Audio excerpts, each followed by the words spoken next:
At the family's special dinner, the millionaire CEO made a point of humiliating his poor nephew, who worked as a waiter to survive. "You are a failure. You will never be anything," he shouted in front of everyone. Humiliation was the main course of the night. But suddenly, the family lawyer interrupted the dinner, bringing the will of the recently deceased patriarch. A deadly silence fell over the room. When the lawyer read aloud the name of the sole heir to the entire fortune and the leadership of the companies, the CEO's face turned pale. He had just... The air in the private salon of Le Ciel was thin, dense with expensive perfumes and calculated silences. It was the kind of environment where the clinking of a fork against porcelain sounded like a breach of protocol, and every smile seemed rehearsed in a mirror. For the Alden family, this annual dinner was less a celebration and more an act of fealty. At the center of it all, like a sun orbited by fearful planets, was Richard. His gestures were expansive, his laugh a thunder that demanded silent applause. He spoke of his deals, the exponential growth of his net worth, of how he had transformed inherited capital into a fortune that placed him in the circles of the ultra-wealthy.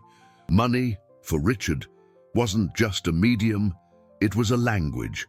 The only one he spoke fluently, and he used it to measure the value of every person around him. Lucas moved between the tables like a shadow, his waiter's uniform perfectly starched, a mask of professionalism hiding the storm in his chest. Every step was a small humiliation. He could feel the gazes of his aunts, uncles, and cousins, a mixture of pity and discomfort. But the worst was Richard's.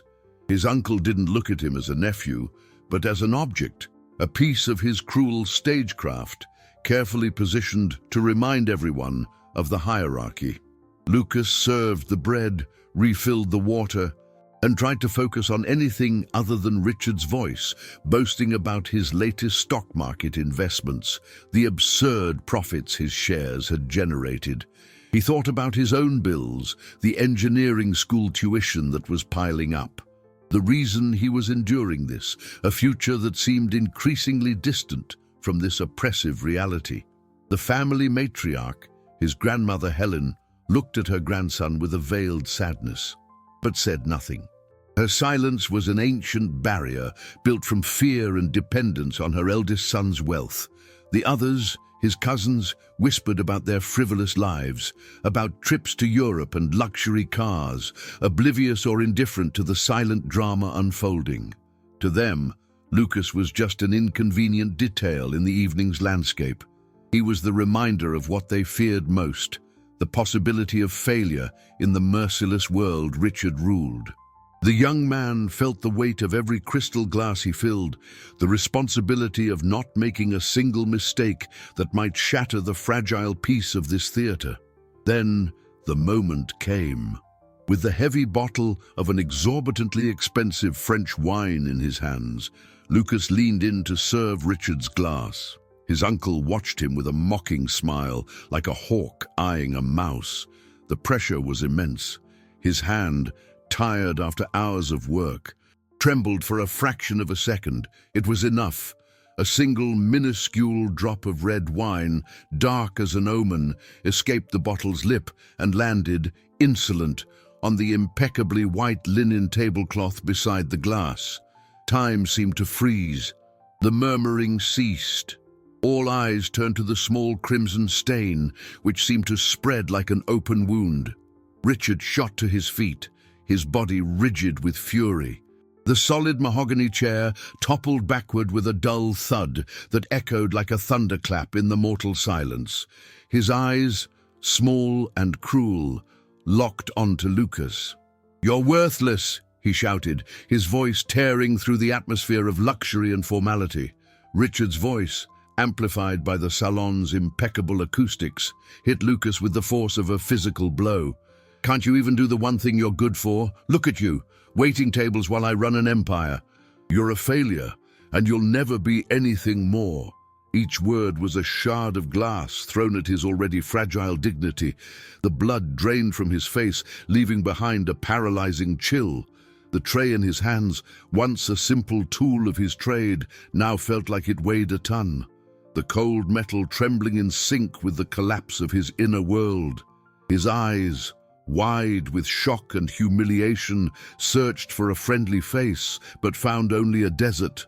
His cousins, once so talkative, were now studying the patterns on their plates with a sudden, profound interest. His grandmother, Helen, had her lips pressed into a thin line, her gaze lost on the tablecloth, a prisoner of the empire her son had built. They were all accomplices in the silence, allowing Richard's cruelty to fill every inch of the space. The restaurant's other patrons pretended not to hear, but the sudden silence and palpable tension revealed that the spectacle had a much larger audience. Lucas felt naked, exposed, dissected by the contempt of the man who was supposed to be his family. The dream of becoming an engineer, the reason for so many sleepless nights and exhausting hours of work, seemed to shrink, becoming a pathetic, childish fantasy in the face of this brutal reality. Maybe Richard was right. Maybe he was a failure. Doubt, like a poison ivy, began to wrap itself around his heart. It was in this abyss of despair that a new presence made itself felt. The door to the private salon opened, and the imposing figure of Mr. Monroe filled the doorway. He was not a tall man, but he carried an authority that seemed to bend the room around him, his graying hair impeccably styled, and the precisely tailored dark suit spoke of a life dedicated to order and the law. His expression, however, was somber, carrying a weight that went beyond professional formality. "I apologize for interrupting your dinner." His voice, deep and resonant, cut through the tension like a knife. It was not a request, but a statement. Richard, annoyed at having his dramatic climax interrupted, turned with a scowl. "Monroe, what are you doing here at this hour? Is there a problem with my business? Is the cash flow on track?" The lawyer ignored the question. His eyes swept past Richard, past the silent family, and landed for a moment on Lucas Chung with an unreadable expression. "I have a duty to perform," he continued, advancing slowly.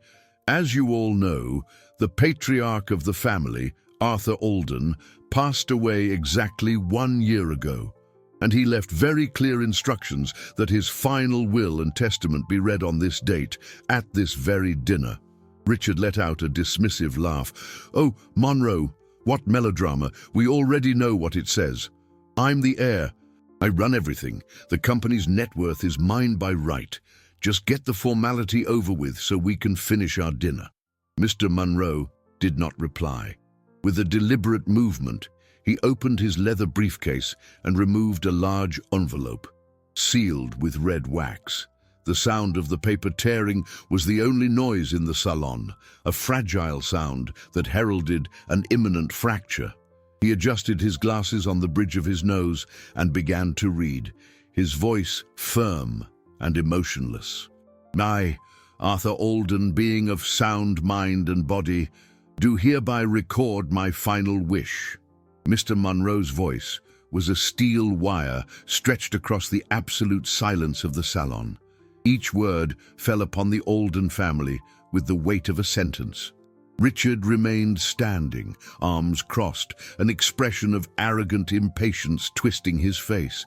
He saw this as a final theatrical whim of his father, a bureaucratic formality before the night returned to his control. Lucas, still frozen near the table, was barely breathing. The will was the last thing on his mind. He was still reeling from the verbal assault, feeling the echo of his uncle's words reverberating in his soul. "After a year of observing from afar, through the eyes of my confidants, the conduct of my family," the lawyer continued, pausing dramatically, "I have decided that my legacy will not be measured in dollars, but in character." The mention of confidants and observing sent a slight tremor through the table. Furtive glances were exchanged. Richard's certainty began to waver, a small crack appearing in his facade of total control. He glared at the lawyer, a glint of irritation and perhaps a hint of uncertainty in his eyes. "What is this nonsense, Munro? My father was never sentimental. He cared about results, about profit, about share value." The lawyer raised his gaze over his glasses, fixing it on Richard for a moment that seemed to last an eternity, then returned to the document.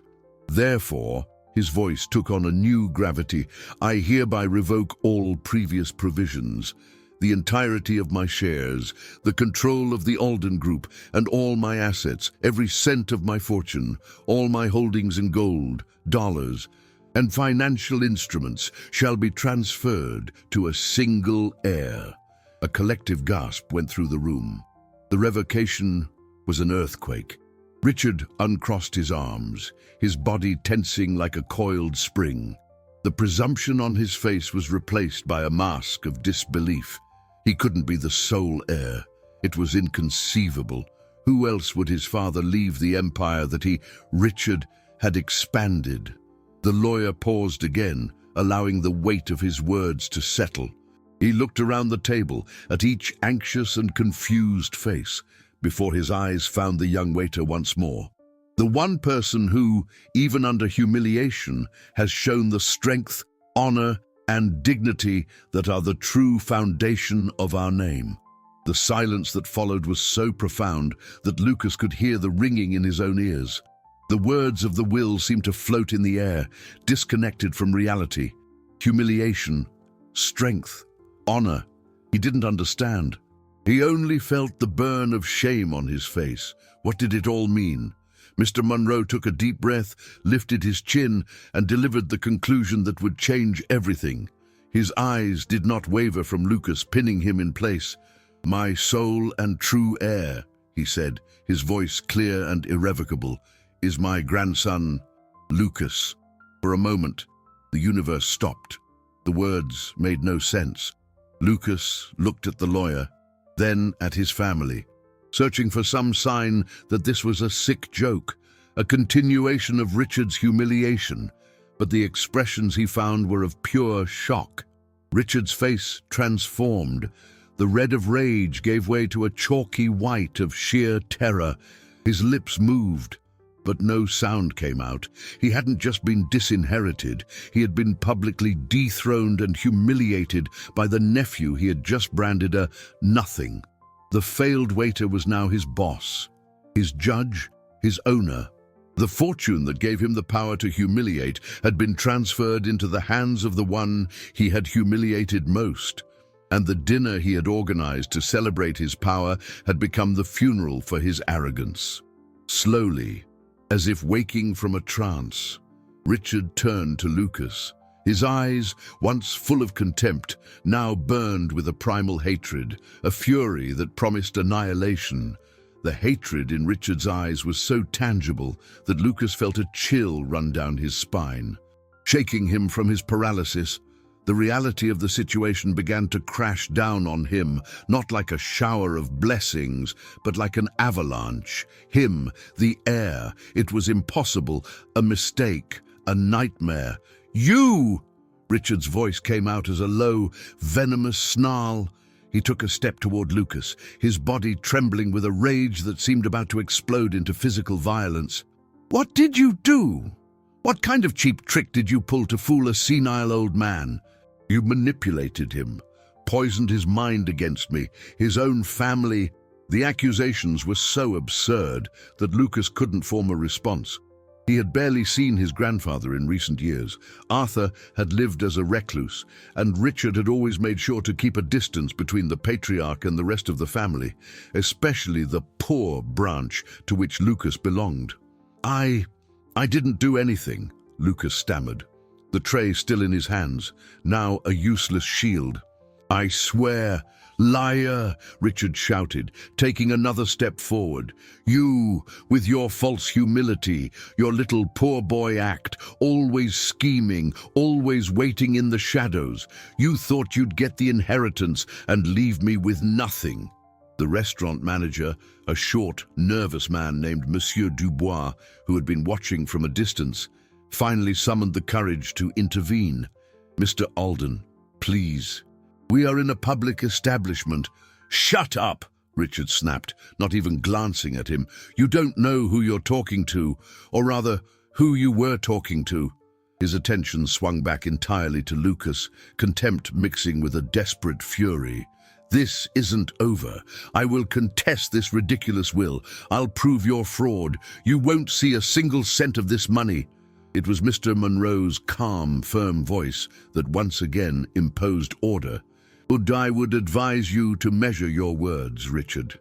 The lawyer subtly positioned himself between uncle and nephew.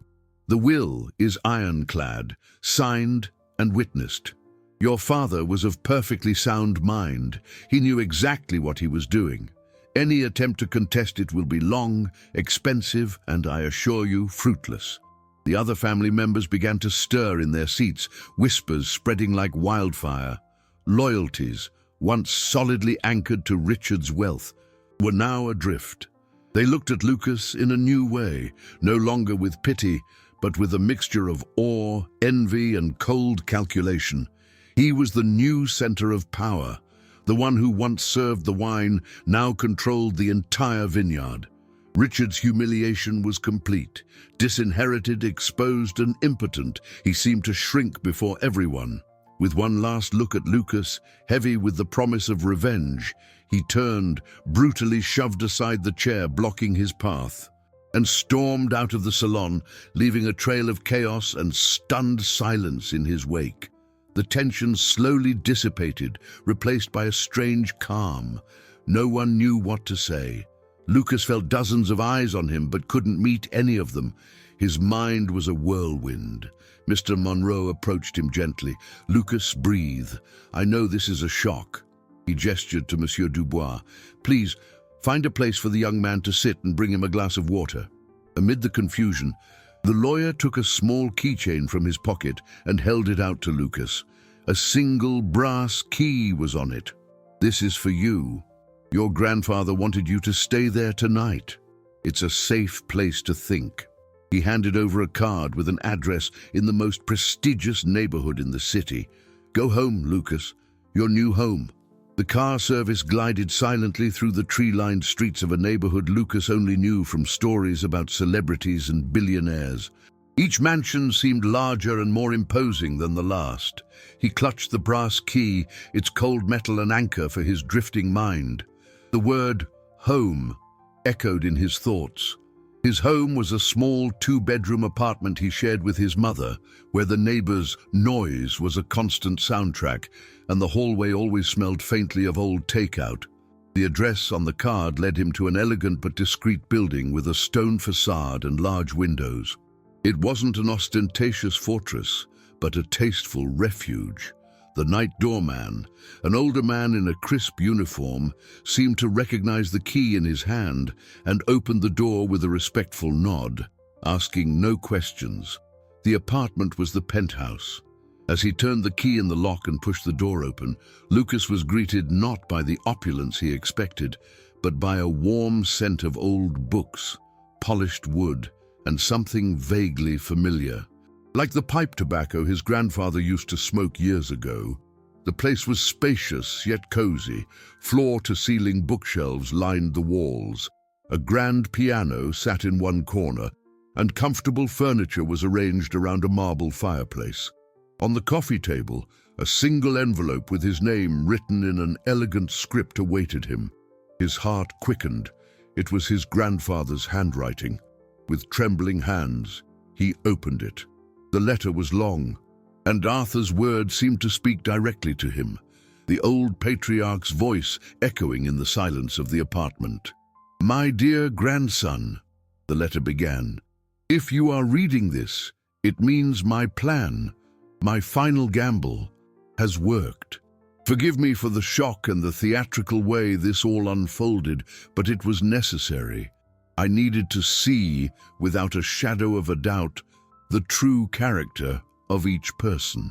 The letter then delved into the past, revealing a side of Arthur that Lucas had never known. He described his disappointment in Richard, not for his ambition, but for his cruelty. "I built an empire, Lucas, but along the way, I lost something far more valuable. I watched my eldest son turn the capital I gave him into a weapon to humiliate others. He believes a person's worth is measured in dollars and stocks, but he is the poorest man I know. Arthur explained that after stepping back from the business, he had spent his last year observing. He had discreetly hired people to bring him reports, not about the business, but about the family. He knew of Lucas's job, of his sacrifices to pay for college, of the dignity with which he endured hardship.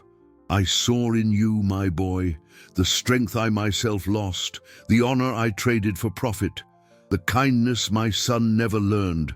This inheritance is not a prize, Lucas. It is a burden. It is a tool. Money is dangerous.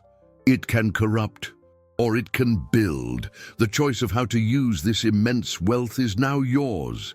Lucas felt tears welling in his eyes. They weren't tears of happiness for the fortune, but of a profound connection with the grandfather he had barely known, a feeling of being truly seen and understood. He read on as the letter detailed the structure of the conglomerate, the assets, the investment funds, the sheer scale of it all. It was overwhelming. At the end of the letter, however, was a warning that chilled his blood. Be prepared, my grandson. The empire I leave you was built on foundations not always just. There are old debts and old wounds that were never healed. Fortune attracts predators, and perceived weakness attracts enemies. Your greatest challenge will not be running the business, but righting the wrongs of the past. And there is one wrong, in particular, that may come to destroy everything I built. Lucas's first morning as a multimillionaire began not with champagne and celebration, but with the insistent buzz of the intercom. On the other end of the line, Mr. Monroe's calm voice informed him that a car was waiting to take him to the Alden Group headquarters. The real world wasn't waiting for him to process the emotional whirlwind. As he entered the imposing glass and steel building in the heart of Midtown Manhattan, Lucas felt the weight of 1,000 stares. The news somehow had already spread like wildfire. Employees whispered in the hallways, assistants analyzed him over their monitors. He, who was invisible yesterday, was now the center of their universe. The boardroom was on the top floor, with a panoramic view of the city that seemed to stretch to infinity. Mr. Monroe was there, with stacks of documents organized on the polished mahogany table. "Good morning, Lucas," the lawyer said, his tone both reassuring and serious. "We need to begin. This is an overview of what you now control." What followed was an avalanche of information that made Lucas's head spin. Profitability charts, cash flow reports, lists of assets and liabilities, details on cryptocurrency investments like Bitcoin that his grandfather had made years ago and were now worth a fortune. He was the owner of construction firms, retail chains, tech companies, and a stock portfolio so vast it seemed unreal. The net worth was a figure with so many zeros, it lost meaning. "Your Uncle Richard," Monroe explained, "was never the owner, only the CEO. He had a generous salary and access to dividends, but control always belonged to your grandfather, and now it belongs to you." His access to all company accounts and credit lines was cut off this morning. As Lucas tried to absorb the scale of his new responsibility, the phone Mr. Monroe had given him, a state-of-the-art corporate device, began to ring, and it didn't stop. Distant cousins offering syrupy congratulations, uncles he barely knew making themselves available. The family's metamorphosis had begun. Pity and contempt were replaced by a sticky, self-serving adulation. Elsewhere in the city, Richard was in his own private hell. Locked in his luxurious office, he was screaming at a team of lawyers. "Incompetence! Find a loophole! A clause! Anything! The old man was senile, I tell you." But the lawyers, after an initial review, shook their heads. The will was an ironclad fortress. Worse, Richard was discovering the extent of his own financial disaster. He had lived a lavish lifestyle, using the company's cash flow as his personal bank account. His personal assets were surprisingly small, and his liabilities were gigantic. The power he wielded came from the company, And without it, he was just a man with massive debts. The humiliation at the restaurant was only the beginning. Financial ruin was the abyss opening at his feet. Lucas, meanwhile, felt increasingly isolated at the top of this empire. Every decision felt monumental, every document a potential trap. He looked out the window at the bustling city below and felt like an imposter, a waiter wearing a king's clothes. Late in the afternoon, exhausted and overwhelmed, the phone rang once more. He thought about ignoring it, but the name on the screen made him pause. Grandma Helen. It was his grandmother. He answered, expecting another forced congratulation, but her voice was different. Not fawning, but tense, almost frightened. Lucas, my dear, can we meet? Alone. There's something you need to know. Something terrible your grandfather did that Richard doesn't know about. It's about the real beginning of our family's fortune. The place Helen chose for their meeting was a small, discreet coffee shop, far from the luxury circles the family usually frequented. The smell of roasted coffee and fresh pastries in the air was a comforting contrast to the sterile corporate world Lucas had been suddenly thrust into. His grandmother was already there, sitting at a corner table, her hands wrapped around a teacup as if for warmth. She looked older and more fragile than she had at the dinner the night before. The worry lines on her face were deeper, and her eyes, which had always avoided his, now met him with a frightened urgency. "Thank you for coming, my boy," she said, her voice low, almost a whisper. Lucas sat down, his heart aching to see her this way. Despite her complicit silence during his humiliation, she was still his grandmother. "What is it, Grandma? You seem scared." Helen took a deep, steadying breath. "I'm not here to congratulate you on the inheritance, Lucas. I'm here to warn you." She paused, glancing around as if afraid of being overheard. This fortune, this empire, it didn't start clean. Your grandfather was a brilliant, ambitious man, but in the beginning, he was ruthless. He didn't build all of this alone. She leaned forward, her voice dropping even lower. He had a partner, a childhood friend, a man named Benjamin Vance. They started together with little money and big dreams. Benjamin was the creative genius and Arthur was the business genius, but your grandfather wanted more. He wanted it all. Using legal maneuvers and pressure, he forced Benjamin out of the company, paying him a pittance for what his share was worth. He wrote him out of the story, erased him. Lucas listened, stunned. This story wasn't in any of the official company biographies or the interviews his grandfather had given. It was a secret, buried chapter. Benjamin was devastated, Helen continued, her eyes welling up. He tried to start over, but he never recovered from the blow. He died young, leaving a family with a profound sense of injustice. And that family, the Vances, they never forgave us. They grew up nursing this grudge, this thirst for revenge. They rebuilt. They built their own small empire in another sector, always watching, always waiting for an opportunity. The revelation fell on Lucas like a stone. The warning in his grandfather's letter about old wounds and a wrong from the past now made terrible sense. "Why are you telling me this now?" he asked. "Because," Helen said, her voice trembling, "they know Arthur is gone, and they surely know that a young, inexperienced boy has taken control. They will see this as the moment of weakness they've been waiting for decades. They won't try a lawsuit. What your grandfather did was legal, if immoral. They'll try something worse. They'll try to take the company from you, from the inside or the out. They will try to destroy the Alden legacy, just as Arthur destroyed Benjamin's life." The turning point was brutal. The inheritance, which already felt like a burden of responsibility, was now revealed to be a minefield, an invitation to a war he didn't know how to fight. He wasn't just an heir, he was the guardian of an empire built on betrayal, and the ghosts of that betrayal were coming to collect the debt. Helen reached into her purse and pulled out a small leather journal, aged and worn. The cover was frayed, the pages yellowed. This was your grandfather's. He kept it hidden all these years. I found it shortly after he died. I think he wanted it to be found." She pushed the journal across the table. "The truth of what happened with Benjamin Vance is in here, and it might be the only thing that can save you from what's coming." That night, in the silence of his grandfather's penthouse, Lucas opened the leather journal.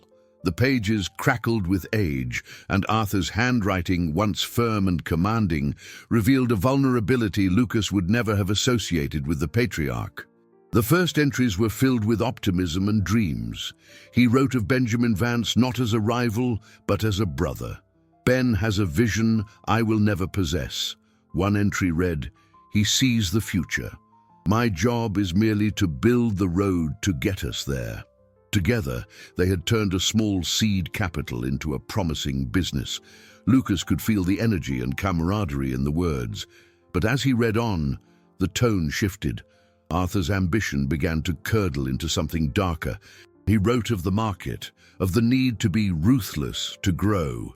Benjamin, according to the journal, was more cautious, more concerned with employees and ethics. These differences, once complementary, became a source of friction. "Ben doesn't understand," Arthur wrote. "To build an empire, you sometimes have to leave sentiment behind. Profit doesn't wait for conscience." The climax of the narrative was painful to read. Arthur detailed, with cold precision, how he used loopholes in their partnership agreement and the help of shrewd lawyers to corner Benjamin. He forced him into a buyout of his shares for a fraction of their true value. "It was the most brilliant move of my business career," he wrote, "and the most shameful act of my life as a man." The entries that followed were sparse and heavy, with a consuming regret. "I have built a castle, but I sleep each night in the dungeon of my memory," he confessed on one page. "I see Ben's face in every contract I sign, in every dividend I collect."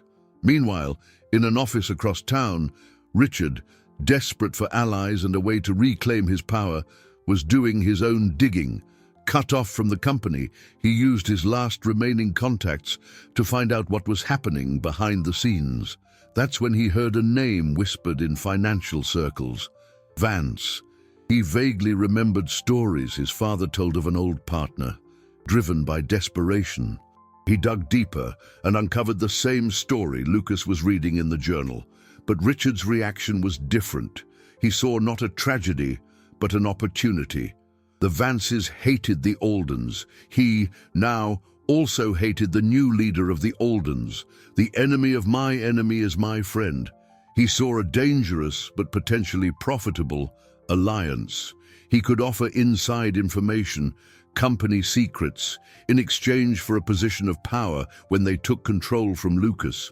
To him, betraying the family legacy was a small price to pay to destroy the nephew who had humiliated him.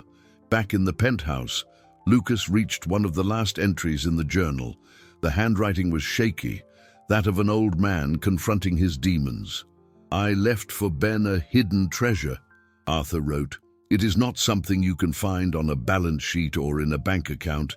It is a form of penance, a key to the redemption I never had the courage to use myself. It is hidden in plain sight, within the very foundation of the company.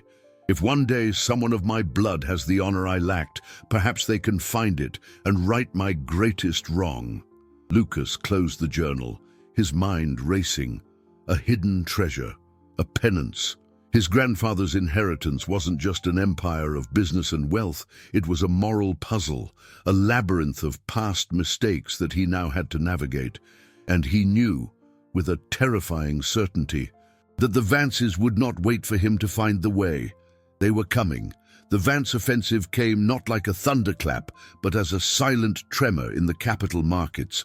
The first report surfaced in discreet financial columns. An unknown, foreign-based investment fund was aggressively buying up shares of the Alden Group on the stock market. At first, the board of directors, still loyal to Richard's legacy, dismissed it as a normal speculative move. Mr. Monroe, however, knew better. He called an emergency meeting. "This is no ordinary fund," he told Lucas and the board, projecting a series of charts onto the screen. We've traced its directors. They're shell companies that lead back to a single name, Sophia Vance. The name hung in the air. Sophia was Benjamin's granddaughter, a woman known in the business world for her sharp intellect and ruthless approach. She had inherited not only her family's business, but also its thirst for justice or revenge. This was a hostile takeover attempt. Panic began to set in among the directors. The instability drove the stock price down, which only made it cheaper for the Vances to keep buying. Lucas, sitting at the head of the table where his uncle once boasted, felt the weight of responsibility crushing him. He was an engineering student. What did he know about defending a multi-billion-dollar corporation from a market assault? He heard terms like poison pill and Pac-Man defense, but it all sounded like a foreign language. He saw the faces of the directors, older, more experienced men, looking to him for leadership, and he felt like a complete imposter. Amid the chaos, his grandfather's journal was his only anchor. He wasn't thinking about profits or market value. He was thinking of Arthur's shame, the regret that stained every page. This was not just a financial battle. It was a moral one. To fight Sophia with the same cruel tactics his grandfather used against Benjamin would be to perpetuate the cycle of pain and betrayal. It would prove that he was an Alden like Richard, not the heir Arthur had hoped he would be. Meanwhile, under the cover of darkness, Richard met with Sophia Vance in a discreet hotel. He felt powerful again, a conspirator holding valuable secrets. "The boy is weak," Richard said, his voice full of disdain. "He doesn't understand business. He's scared. I can give you the company's weak spots, the divisions that can be squeezed, the board members who can be turned. In return, when this is all yours, I want a seat at the table." Sophia listened with a cold, unreadable expression. She despised Richard's weakness, his willingness to betray his own name for power. But the information he offered was useful. She saw him as a tool, to be used and discarded. "Keep talking," she said, promising nothing. Lucas spent the night awake, reading and rereading the last pages of the journal, the hidden treasure. It wasn't gold or cryptocurrency, it was something foundational. He began digging through the company's oldest archives, finding documents that were digitized on secure servers, and then he found it. Not an asset, but a series of original patents and blueprints registered in the names of both Arthur Alden and Benjamin Vance. They were the founding ideas, the creative spark that gave birth to everything. Legally, they had been transferred to the company, but morally, the authorship was joint. It was the acknowledgement Benjamin had never received, the truth of his fundamental role. This was it. This was the key. In the middle of the night, a bold and terrifying idea began to form in his mind. A strategy that none of his directors would ever approve. A strategy based not on finance, but on redemption. He picked up the phone and called Mr. Monroe's private number. "Sir," he said, his voice firm for the first time in days, "cancel the meeting with the investment bankers. I have a different plan." He wasn't going to fight Sophia. He was going to meet her. Lucas's idea was met with stunned disbelief and alarm. The next morning, when he presented it to Mr. Monroe and a small circle of trusted advisors, the silence in the room was deafening. "Let me get this straight," said one of the directors, a man who had served the company for 40 years. "You want to seek out Sophia Vance in the middle of a hostile takeover and apologize and offer her a piece of our legacy." "Not a piece," Lucas corrected, the calm in his voice belying the storm inside him. "I want to acknowledge the part that was always hers by right, her grandfather's fundamental role in creating this company. I want to open our archives, show her the original patents, the plans they designed together. I want to propose a union, not a war." Mr. Monroe, who normally maintained an unshakable composure, massaged his temples. "Lucas, with all due respect, that is dangerously naive. She is not a woman moved by sentimental gestures. She is a corporate predator. She will see this as an extreme sign of weakness. She will use your offer to demoralize us. Take what you're offering and then continue the attack to seize the rest. You will be handing her the knife to cut our throats. The arguments were logical, rational. Everything Lucas was proposing went against the business strategy playbook, but his gut, fueled by his grandfather's words of regret, told him it was the only way. To fight fire with fire would only burn everything to the ground. He had to try to put out the original fire. My grandfather built this company on a betrayal, Lucas said, his voice gaining strength. He regretted it for the rest of his life. If I fight Sophia using the same tactics, I'm saying he was right in his methods, just wrong in his regret. I won't do that. This inheritance, this net worth, is worth nothing if it doesn't have honor. If we are going to fall, we will fall on our feet, trying to do the right thing. The conviction in his words silenced the protests. He was no longer the scared boy who felt like an imposter. He had found his purpose, not in managing wealth, but in redefining its meaning. The decision was made. Ignoring all protocols of security and strategy, he began the difficult task of contacting Sophia Vance. Her lawyers and assistants formed an impenetrable wall. Emails went unanswered, calls were not returned. Sophia was in battle mode, and communicating with the enemy was not part of her plan. So Lucas resorted to an unconventional method. He found an interview Sophia had given to a charity magazine where she spoke of her grandfather's passion for opera. He bought a single ticket to the season premiere in one of the most expensive seats in the house. He didn't know if she would be there, but it was a gamble. On the night of the premiere, wearing a suit that felt like a costume, he waited in the lobby, and then he saw her. Sophia was exactly as her pictures portrayed her, elegant, imposing, with a natural air of authority. He approached, his heart pounding.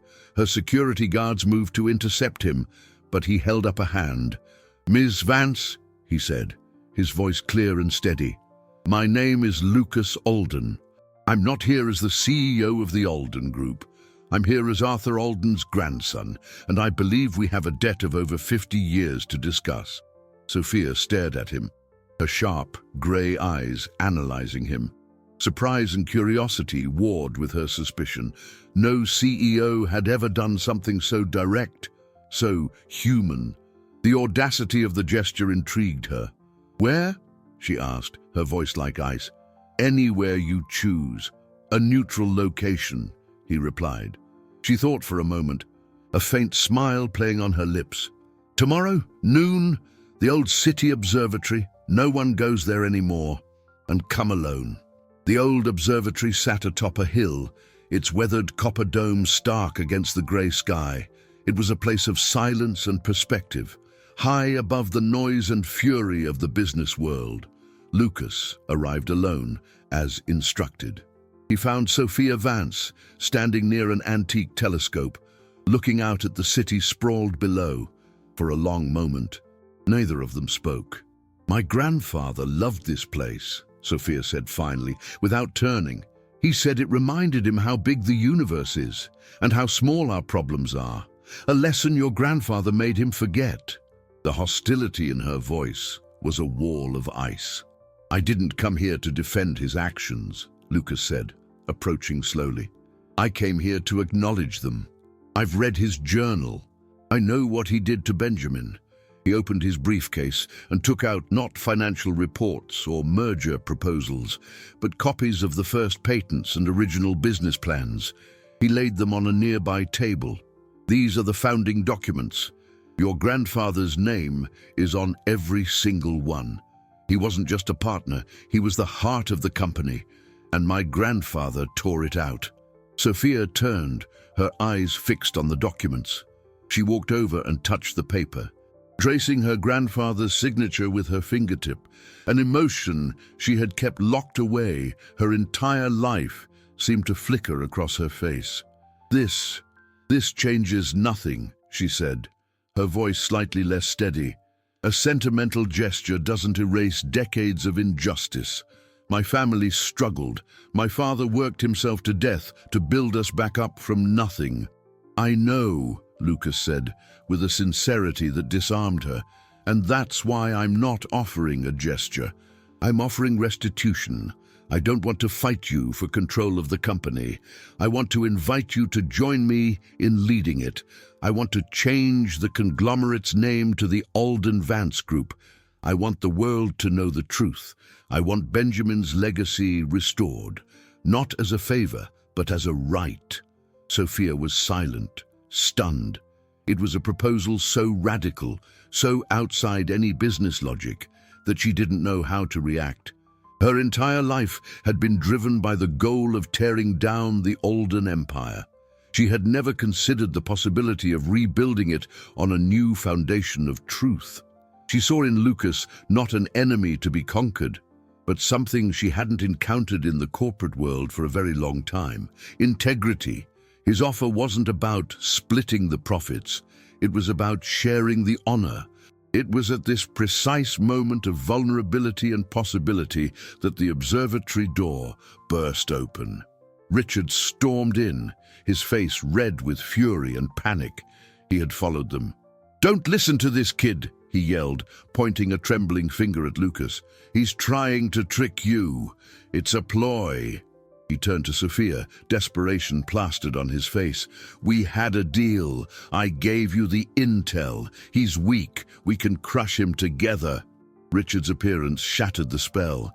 His grasping presence, his naked greed and treachery, were a grotesque display of everything that was wrong with the Alden legacy. He wasn't just trying to sabotage Lucas. He was revealing the rotten core that motivated him, the same rot that had motivated his father all those years ago. Sophia looked at Richard, her face a mask of pure disgust. Then she looked at Lucas, who remained calm, his offer still hanging in the air, now made even more powerful in contrast to his uncle's baseness. The future of two dynasties, the outcome of a half-century injustice, rested in Sophia's hands, and her decision would be forged in that confrontation between quiet honor and noisy betrayal. The air in the observatory grew heavy, charged with the tension of three colliding destinies. Richard, panting and desperate, continued his tirade. "He's offering you crumbs, Sophia. A name change. A symbolic acknowledgement. The empire is worth billions. We can take it all. I'll help you purge anyone loyal to him. We'll have absolute control." Every word out of Richard's mouth was another nail in his own coffin. He didn't realize that in trying to paint Lucas as weak and sentimental, he was only highlighting the very qualities Sophia was beginning to admire. In her world of corporate sharks, where everyone lied and manipulated, Lucas's raw honesty was the most shocking and powerful anomaly. Sophia turned her back on Richard, a gesture of final dismissal, and focused her gaze on Lucas. The test was no longer about Lucas. It was about her. Could she follow the path of vengeance, a path she had walked her entire life, and ally herself with the despicable Richard to achieve total victory? Or could she choose a different, harder, more uncertain path based on Lucas's unprecedented offer? It was the choice between destroying an enemy's legacy or helping to redeem it.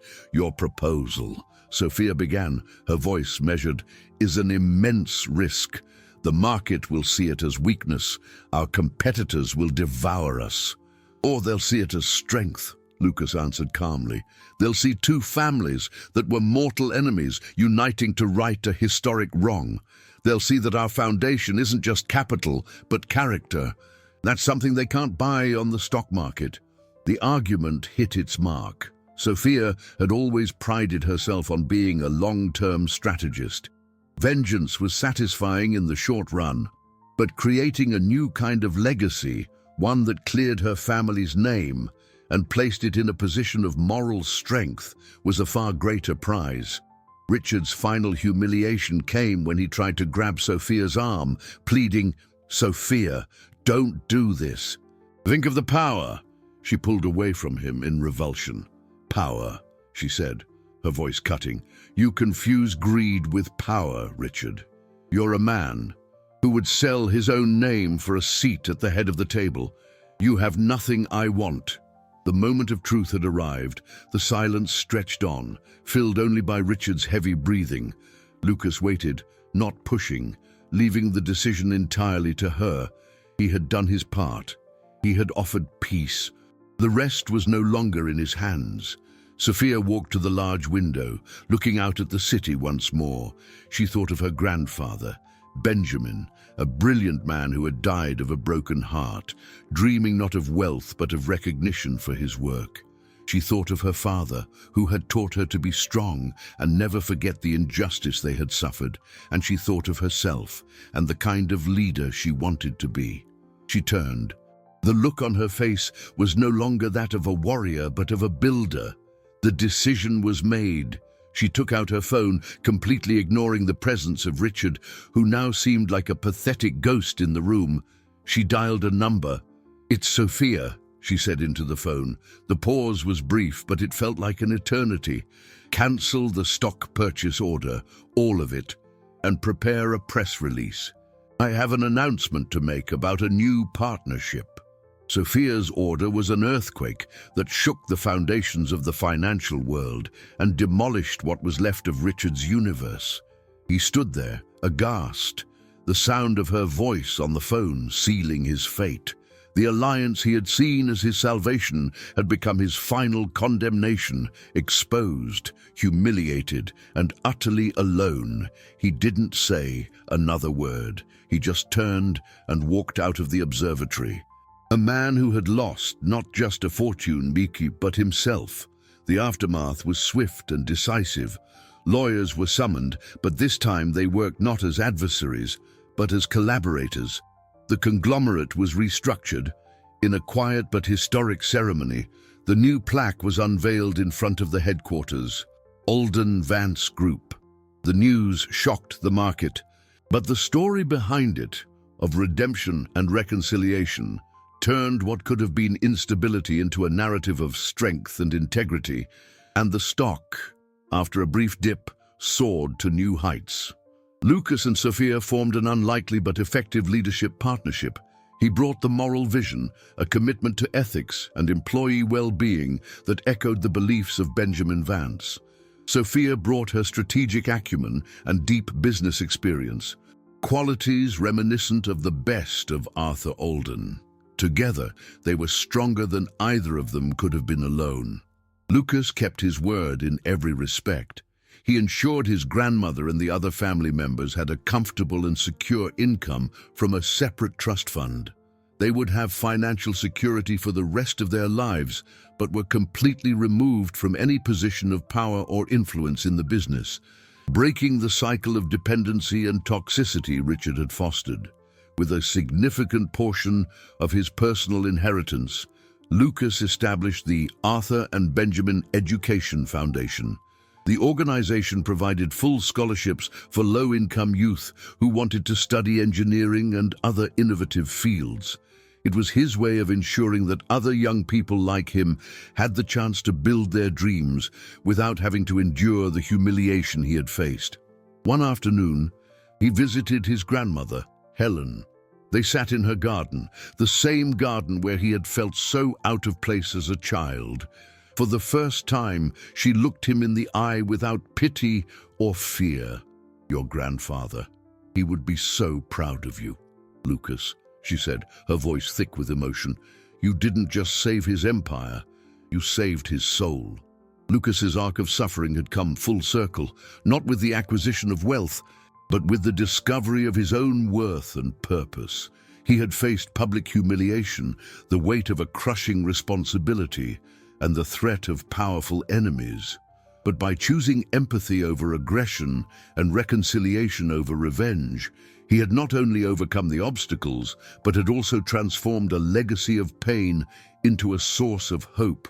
He finally understood the final line of his grandfather's letter. The true fortune was not in the assets or the holdings, but in the opportunity to do good. Several months passed. The Alden Vance Group was not only a financial success, It had become a model of ethical corporate governance, attracting top talent and investment from funds that prioritized sustainability and social responsibility. Lucas did not become a reclusive tycoon or a playboy.